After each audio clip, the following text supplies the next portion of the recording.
Hello and a very warm welcome to Talking Europe. Well, March is supposed to be the month that British Prime Minister Theresa May triggers Article 50, beginning the official withdrawal process of the UK from the EU. The EU, however, says the UK will have to reach a financial settlement first before any substantive negotiations on a future relationship or trade deals can begin.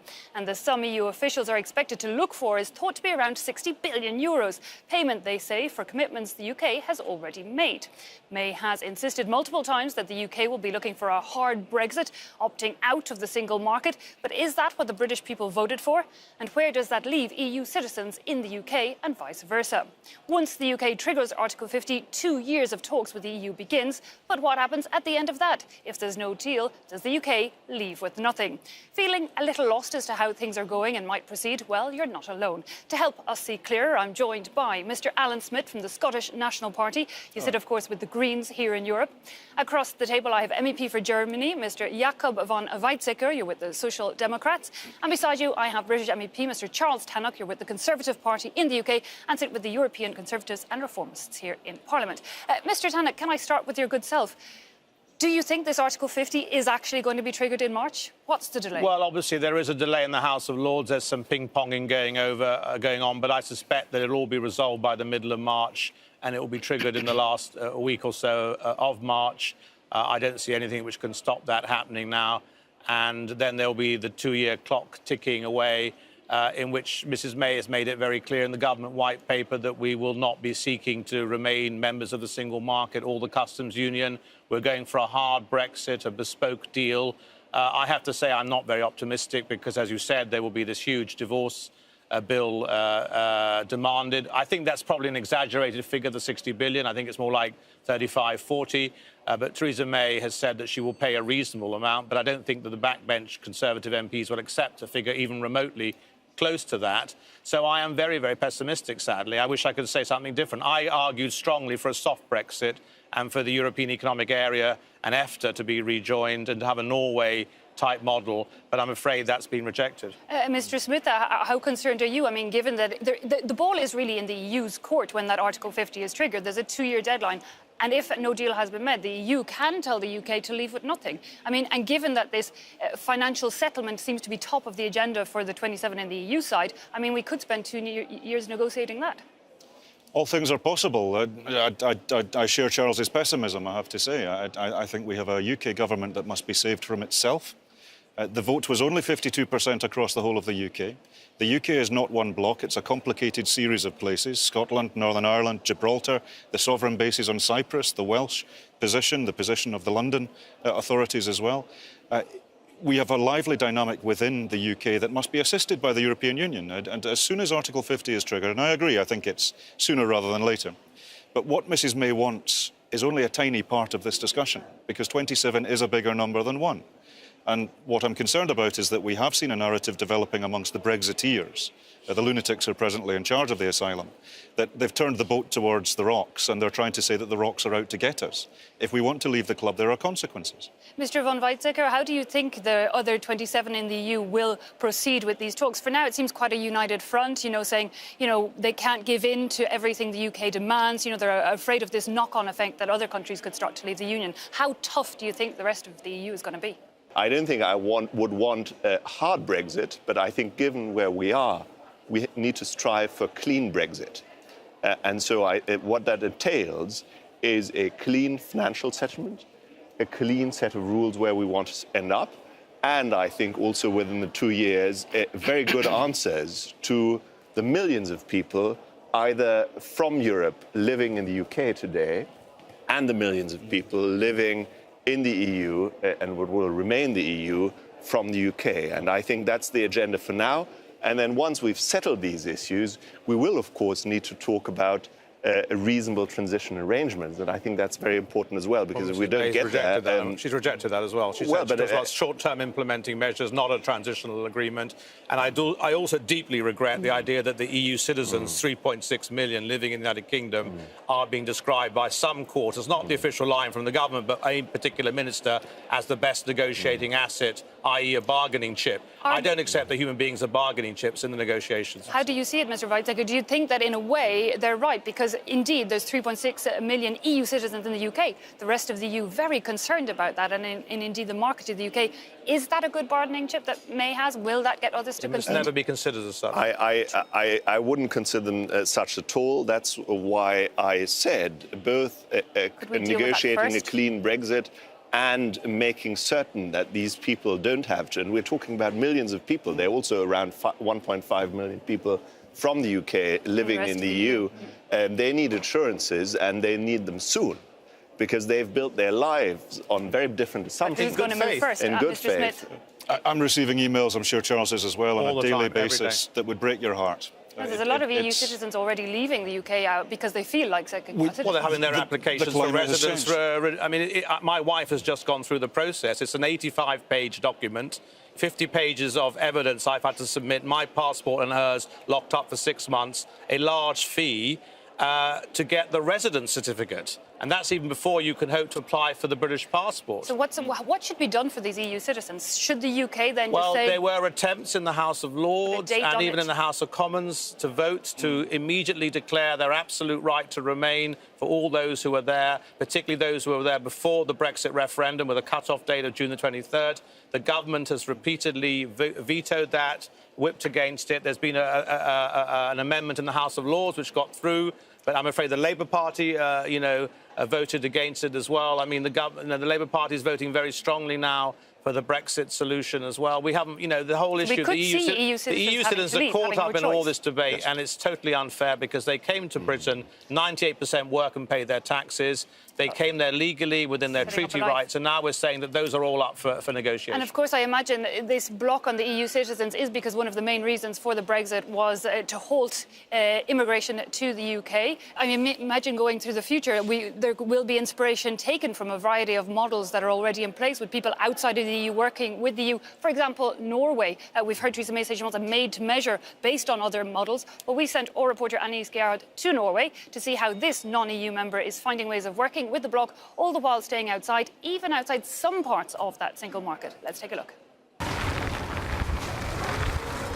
It's midday deep into the Arctic, and after a morning fishing expedition in glacial waters, these containers are overflowing with cod. Its final destination is the European Union, a union Norway is not a member of, but which is its largest client. 95% of Norway's products are destined for Western Europe, which consumes, among other things, Norway's high-quality fish. And for the most part, Norway can export it free from tariffs. Pour le poisson blanc, il y a quelques espèces. For whitefish, there are a few types that have low tariffs, near 3.4%. But for the more important kinds of fish, like cod, haddock, coalfish, or halibut, there are no tariffs. Flétan, il n'y a pas de droits de douane. However, tariff barriers can increase when fish is transformed, like smoked salmon. That's because when it comes to fishing and agriculture, 10% of all the goods Norway sends to the EU every year, Norway remains outside Europe's single market. It negotiated those sectors separately in order to maintain greater control over its natural resources. In exchange, Norway contributes 1.8 billion euros to the EU every 5 years, almost as much as it would pay in if it were a member state. Except because it isn't one, the country gets no say when it comes to European regulations. We are fully member of the single market, and we are fully member of Schengen. And I think we are one of the nations, even not as an EU member, then when it comes to implementing all the directives that are decided. So we like to stay close to the European Union, but of course, not being a member of the European Union. A firm no to EU membership was established by 2 referendums in 1972 and 1994. Since then, Norway has adopted more than 6,000 regulations voted on by the European Union and more or less behaves like a member state. For example, this research center in Tromsø gets funding from Brussels, like a recent 9.5 million euro grant to study food consumption habits. This Greek researcher who works there has been living in Norway for 30 years. Once you have a work contract, everything else becomes, it's very easy actually. It becomes very, very easy to arrange the rest. Just like Norwegians who move to the EU, European workers are free to come to Norway. Whether it's students on Erasmus or those who come for jobs, Norway is open to all. But it has a clear preference for the best and brightest. We want to attract the best candidate for the job, independent of ethnicity or nationality. So if it's a person from Spain that is better than a Norwegian, our scientists and scientific directors would actually prefer taking the Spanish instead of the Norwegian. Nofima is one of Europe's biggest research centers. And while the EU sees this Scandinavian nation as a model student of integration, Norway prefers to keep one foot in and one foot out. Okay, well, let's look a little more briefly at that EU citizens and migration question, as we see there are a number of different nationalities in Norway. Mr. von Weizsäcker, one solution we're hearing could be to put that cap on the amount of people the UK would allow in every year. Is that not the solution? I would be very much in favor of basically grandfathering the rights that people would have had under EU legislation, both for citizens from the UK already in the rest of the EU and the other way around. Of course. And then there's a separate question. That's the question, how are we going to deal with people who will move from the UK to the EU and the other way around in the future? Yes, of course. And that's, of course, going to be part of the negotiation. And I would find it deeply regrettable if in the future we would end up with a very restrictive regime. But as you know, it's a hot potato politically, and it's one of the very much dishonest features of the Brexit campaign was at the time to say, well, immigration is out of control because of the EU.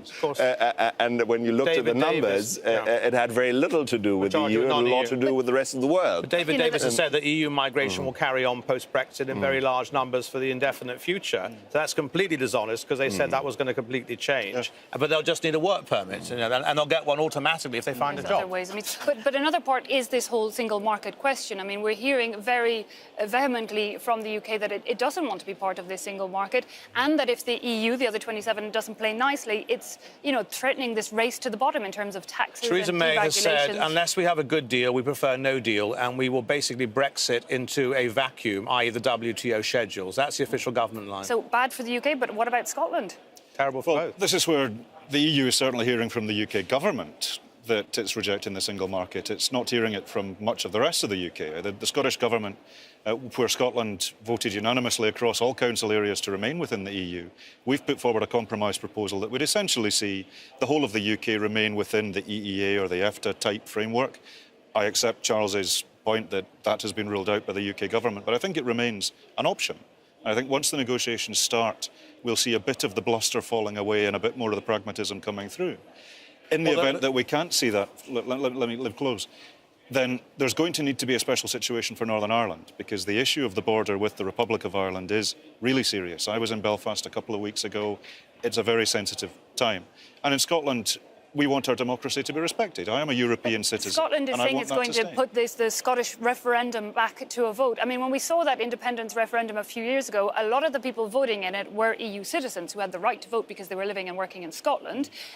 If there's a Brexit, will they have the right to vote? Well, it's an important point because it really underlines the difference between British and Scottish nationalism. Our definition of Scottish is, do you live in Scotland?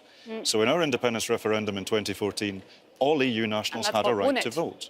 Well, some people were persuaded, some people weren't. That's democracy. They wanted to stay in the EU, yeah. But the European question was front and centre of the Scottish independence debate. It was quite clear the UK government line, and a number of people were persuaded by it, was that if you want to stay European, you need to stick with the UK. And that would be... We're now in a different situation. And they'll switch. Yeah. Well, and that's why Mrs May probably wants the referendum after Brexit, when they will be stripped of their rights to vote. Well, this is where it's interesting that you guys have mentioned independence before I have. Our first option, truly, is to see the UK remain in some sort of European framework that will work for all of our citizens and indeed all of our European friends. Okay. If that's not possible, then there are differentiated outcomes that could be done for Scotland, for Northern Ireland, for Gibraltar, the sovereign bases on Cyprus even. The UK is a complicated thing. If we exhaust those options because of political intransigence in London, then we reserve our right to do what we need to do with the best interests of the people of Scotland. So independence on Scotland, not on the immediate plan. But you also mentioned there the issue of Northern Ireland, and I mean, that is another question. Mr. von Weizsäcker, how do you feel? I mean, it would be an external border of the EU, this border with Northern Ireland, but it's also a border between Irish people and Irish people, between EU citizens and EU citizens. Yes, it's a very tricky issue, and I mean, it's one of the many reasons why it's very unfortunate that we find ourselves in that situation. I think the way that the EU must look at this is that our primary objective is, of course, to negotiate Brexit in a way that assures the proper working of the Union in the future.